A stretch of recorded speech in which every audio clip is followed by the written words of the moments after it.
दूसरी आयत सूरह आल इमरान की आयत नंबर 132, आयत नंबर 132 सूरह आल इमरान। कुरान कहता है वातियुल्लाह वर रसूल। दूसरी आयत, पहली आयत के अंदर भी अल्लाह ने फरमाया इताअत करो, दूसरी आयत में फरमाया वातियुल्लाह वर रसूल, फरमाया अल्लाह की और उसके रसूल की इताअत करो, लअल्लकुम तुरहमून, ताकि तुम्हारे ऊपर रहम किया जाए, ताकि तुम्हारे ऊपर क्या किया जाए। पता चला कि आज रहम नहीं है ना, तो वजह यह है कि इताअत कोई नहीं है। आज माशरे में अगर रहम नहीं है ना, लोग काट रहे हैं, एक दूसरे को काट रहे हैं, रिश्तेदारियां कट गई, हमसायगी कट गई, महल्लेदारी कट गई, और लड़ाई झगड़े और आपस में तू तुकार, और माशरे कट गए, मुसलमान माशरे आपस में लड़ रहे हैं, मुसलमानों के अंदर अखुवत मिट गई। ये क्या है? ये बेरहमी है। ये क्या है? क्यों? इसलिए कि इताअत रसूल नहीं है। अगर हुजूर की इताअत होती तो कुरान ने सहाबा के बारे में पता है क्या कहा? मोहम्मद, ये आयत पढ़ने लगा हूँ 26वें पारे की शायद आयत है, बिस्मिल्लाहिर्रहमानिर्रहीम। मुहम्मदुर रसूलुल्लाह वल्लज़ीना मअहु अशिद्दा अलल कुफ़्फ़ार रुहमाउ बैनहुम। सहाबा की शान बयान की कुरान ने। कुरान कहता है सहाबा, दुश्मनों की बारी आ जाए उन पे बड़े सख्त है। जब रसूलुल्लाह के दुश्मनों की बारी आए तो उन पे क्या है? बड़े अशिद्दा। एक होता है शदीद, एक क्या होता है? शदीद। कुरान में पढ़ते हैं बार बार लफ्ज़ अज़ाबुन शदीदुन। एक होता है शदीद, एक इससे अगली डिग्री है जिसको कहते हैं सुपरलेटिव डिग्री, आखिरी डिग्री। बड़े डिग्रियां पढ़े हैं जो आप जानते हो, एक होती है छोटी, फिर दरमियानी, एक आखिरी सुपरलेटिव, उसको कहते हैं अशिद्दा। यानी मुराद यह है कि सहाबा सरकार के दुश्मनों के बड़े ही, उन पे बड़े ही डांटे, बड़े ही डांटे हैं। जब रसूल करीम के दुश्मनों की बारी आ रही तो फिर सहाबा उनको माफ नहीं करते, अशिद्दा। लेकिन यहाँ गंगा उल्टी बह गई और आपस में क्या है? रुहमाउ बैनहुम। सहाबा की शान ये है, आपस में बड़े रहीम है। आपस में क्या है? बड़े रहीम है। रुहमाउ बैनहुम, आपस में बड़े रहम दिल हैं। अशिद्दा अलल कुफ़्फ़ार, काफिरों पर बड़े सख्त हैं। यहाँ गंगा उल्टी बह गई। क्या हम आपस में एक दूसरे को कुछ नहीं मारते हैं? कभी पूछा जाए किसी कादियानी के बारे में पता नहीं? पता चला कि तुम रसूल करीम के दुश्मनों को कुछ भी नहीं कहते और आपस में हुजूर के गुलामों को मार मार के अदमुआ कर दिए।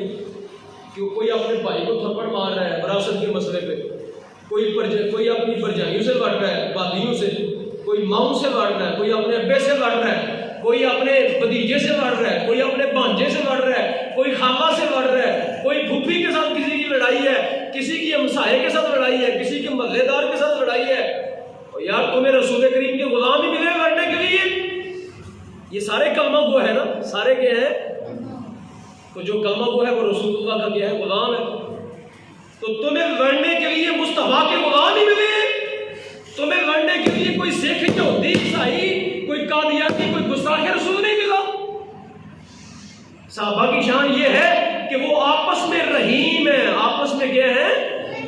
आपस में मेहरबान है, और दूसरों के बारे में अशिद्दा है। दूसरों के बारे में क्या है? यहाँ गंगा उल्टी नहीं बह गई, नहीं। कोई बता के यहाँ नहीं ऐसा हो, कोई बता के मेरे खानदान में, चलो मैं नहीं कहता बाहर में, अपने खानदान की हर बंदा जानता है मेरे खानदान में क्या हो रहा है। भाई भाई को नहीं बर्दाश्त कर रहा, भाई भाई के साथ उसकी दीवार भी बर्दाश्त नहीं है। वो कहता है मकान बेच के यहाँ से दफा हो जाए और ये मकान मुझे मिल जाए, शुफा करने के चक्कर में हर वक्त। और आपस में लड़ाइयाँ झगड़े, वजह क्या है? कुरान कहता है वातियुल्लाह व रसूलह, अल्लाह की इताअत करोगे, लअल्लकुम, रसूल की इताअत करोगे, लअल्लकुम तुरहमून।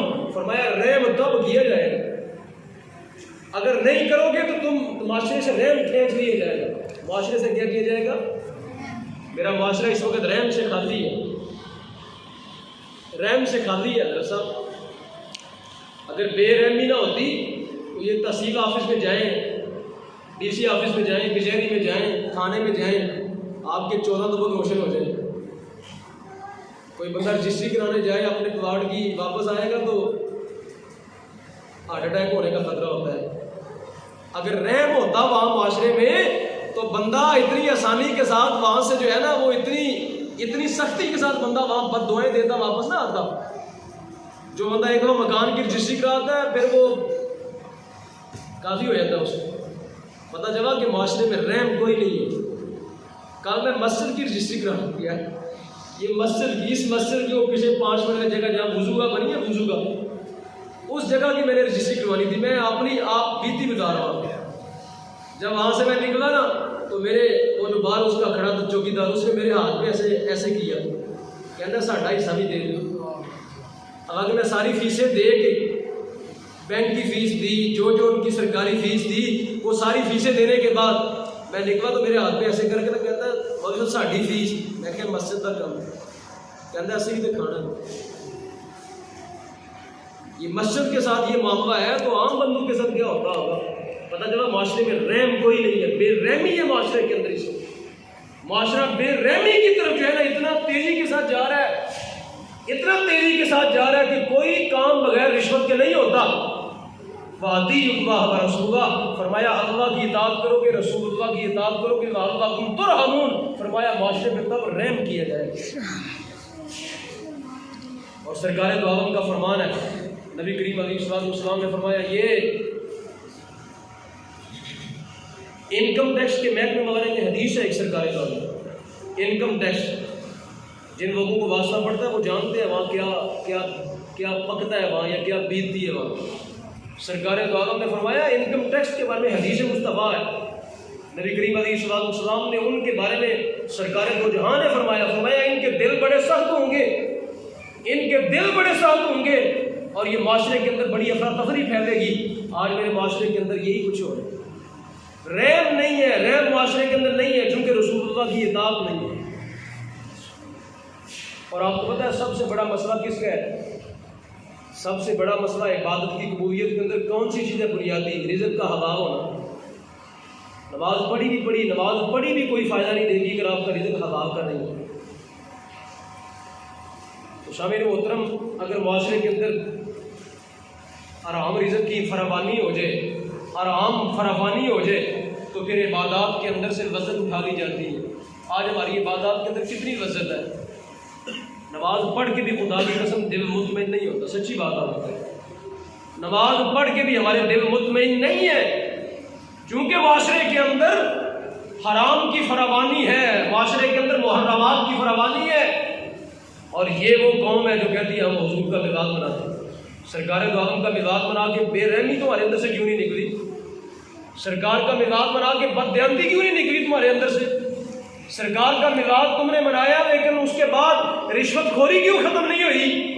पता चला कि मैंने एक रस्म अदा की है। अगर मैंने मिलादुन नबी को इबादत समझा होता तो फिर माशरे के अंदर इतनी बेरहमी ना होती।